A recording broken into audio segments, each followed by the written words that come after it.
Alright, what's up, guys? This is Ninja Deathstrike bringing you another Pokemon Black and White Wi-Fi battle. This is a grab bag match I had with my friend Shark quite a while ago, long enough that I don't remember it at all.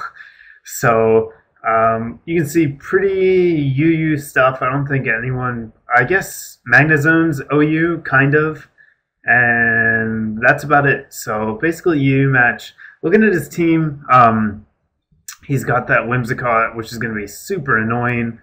And then the rest of his guys are pretty straightforward, just heavy hitters. So as far as my team goes, I'm definitely at a speed disadvantage. I have a very tankish team. Beedrill is the only thing I have that's fast. It's Choice Scarfed. And other than that, definitely running on the slower side here. But I should be able to take his guys out pretty quickly. I have a lot of heavy hitters, and I also have Snorlax, who has the potential to spread around some Perilous. So if I can get some status going my way, I should be okay. And as long as I can make some good switches and tank some of his hits, that'll be all right. So let's get into it. Alright, so he's going to lead with Whimsicott because it's annoying and it can do annoying things at the beginning of the match. I'm going to lead with Helen of Troy, my Nidoqueen. And looking at his team back there, I saw he doesn't have any poison types or any levitators, anything like that. So I'm going to opt to go for Stealth Rocks. Toxic Spikes over Stealth Rocks. Unfortunately, I get paralyzed. That's going to be a theme for this match. Get paralyzed the first turn, can't get my rocks up, and that's going to let him set up more. Hits me with Leech Seed, then he sets up a Tailwind. Finally get my first layer of spikes up here. And now I'm going to go for the second, expecting Protect, Sub, U-Turn. He showed me 3 of his moves, so I'll get to see the 4th here. Shows me he does have an attack in U-Turn. It doesn't do anything to Helen, and if I'm not paralyzed here, I will be able to get up my second layer of spikes. Oh, I guess I already got them. I missed that, sorry. But then I'm paralyzed again, so I actually predicted that. I wanted to get my rocks up here, but can't do it because I'm paralyzed, so I gotta switch out. I'm gonna go into Squish Face, the Snorlax. He's kind of my special tank, and I figure I ought to be able to take these attacks pretty well. That Psychic does a good amount, about a quarter after Stealth after Leftovers recovery, so misses a Focus Blast here because it's Focus Blast that allows me to rest up. And now I'm going to go for Sleep Talk. Hopefully I can get a Body Slam. A Body Slam is going to do a ton of damage to that Alakazam. I also have Crunch, but instead I'm going to get Rest, not do anything. That kind of makes up for the Focus Blast missed. And this one is going to do a ton. So pretty sure this Alakazam is Life Orbed. That would account for the massive amount of damage, but luckily here I do get the Body Slam, and that does a lot of damage. So now I'm going to switch out. I can't risk another Focus Blast, and I have a really great switch in here. Stinger the Beedrill, go for that 4x resistance. Beedrill is Scarfed, so I will be able to outspeed and take down this Alakazam with a U-turn. So since Alakazam goes down, though, that's going to give Shark switch initiative. And that means I'm just going to go back into Helen here. Don't want to, give away anything else, let anything else get paralyzed or something like that. So in comes a, that thing, not a Heracross, Pinsir. So Earthquake here seems pretty obvious. I'm going to predict that, switch into Roswell, my Magnezone, and he does indeed go for the Earthquake. So I get a free switch in, and I surprisingly outspeed him. I do run speed EVs on this thing. It's max speed, max special attack.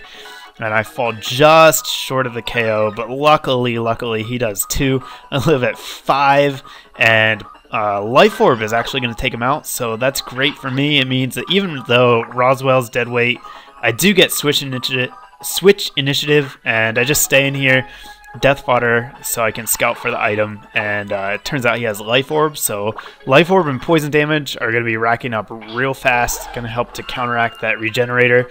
And I'm pretty sure that Mineshaw can't really do anything to Helen, so I'm going to switch into her. Shark gets a useless crit here on the U-turn. I don't think that mattered a whole lot, and switches out. So in comes the Mega, and I'm paralyzed again, which sucks. This is another opportunity to set up, and I missed it, and that would definitely have helped me out later. So here, He goes for the air slash, gets the flinch, another recurring theme. So I can't attack again, and Helen goes down without being able to do anything else. I actually had Fire Blast, so that would have been nice, but now I go into Squish Face. Pretty sure he'll be able to tank a couple hits, but crit. So now he cannot tank any more hits. This is going to be the only turn he has to do something. Had I survived that, might have been able to live the other one and then take him out or paralyze him or something, but that crit definitely mattered a little bit more than the last one since it's going to allow him to 2-hit KO me. So I guess I missed that move here. I think he must have protected there, knowing that it wouldn't matter since another air slash is going to take me down. So down goes Squish Face, and this Yanmega is just wrecking me. So I go into Worm Tongue because I have the resistance. I figure I can live one, take him out, but flinched again for the third time in a row, I think, on a 20% chance. So that sucks. That means Worm Tongue is going to die before he gets to do anything. And that leaves me with only Beedrill and my Mightyena. I know that I am faster, so I can take him out here with a Poison Sting, and that is going to be the end of Stinger. Luckily, I do get the poison off of that Poison Jab, so it's going to be a double down. Didn't matter a whole lot since I do have priority on my Mightyena, but at this point, it's not looking good. It's Fenrir versus the world, and I know I'm going to get paralyzed here, so I go for Fire Fang on this Whimsicott. It does nothing, even though it's super effective. It's obviously a max defense variant, and that's going to be a pain in the ass, because here I know I'm going to get paralyzed. That's going to be a problem. I do have priority, though, but it's going to mean that Azumarill can basically come in and revenge me, and then I get fully paralyzed on top of it, as if that wasn't bad enough. So I'm gonna need a lot of luck here, but it's really too late. The flinches earlier in the match just completely devastated my team, and I get paralyzed again here as I go for the Sucker Punch on the switch. So at this point, it's a good game. There's nothing I can do. I've definitely lost, and he's got 2 priority guys. I'm paralyzed, so can't do anything. I do just go for, I don't even remember. It didn't matter at this point. So anyhow, he takes me out with a Fake Out. That is going to be the game. Kind of sucks with all the flinches there in the middle, but it was a good match. Hope you guys enjoyed it, and got a lot more stuff coming your way. I have 1 TCGO battle done, and I will try to get some more this weekend, so I've got some of that. And I've got a few more Wi-Fi battles backed up to get through before I try to get any more of those. So lots of stuff coming your way shortly. Thanks, guys.